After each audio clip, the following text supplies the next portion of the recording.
আসসালামু আলাইকুম ভিউয়ার্স, এখানে দেখেন চামড়ার কি অবস্থা। লক্ষ লক্ষ টাকার চামড়া ফেলে রাখছে রাস্তার উপর। কিনে নিয়ে যাওয়ার মতো কেউ না, এমনকি ফ্রি নিয়ে যাওয়ার জন্য কাউকে দেখতেছি না। এই যে পুরো চামড়া শিল্পটাকে ধ্বংস করে দিচ্ছে।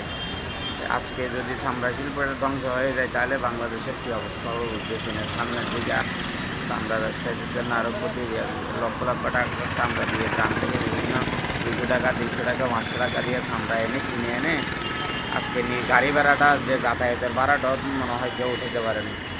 এখানে ফেলে রেখে অবস্থায় চলে গেছে। আর রাস্তায় গন্ধের জন্য টিকে যাচ্ছে না। গন্ধে গন্ধে এখানে দোকানপাট তো বন্ধই, গাড়ি ঘোড়াও চলতে পারতেছে না, মানুষ হাঁটাচলা করতে পারতেছে না। অবস্থা খুব বেহাল। আপনারা সবাই ঊর্ধ্বতন কর্তৃপক্ষ যারা আছেন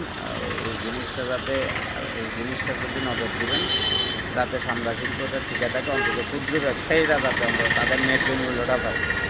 সবাইকে ধন্যবাদ।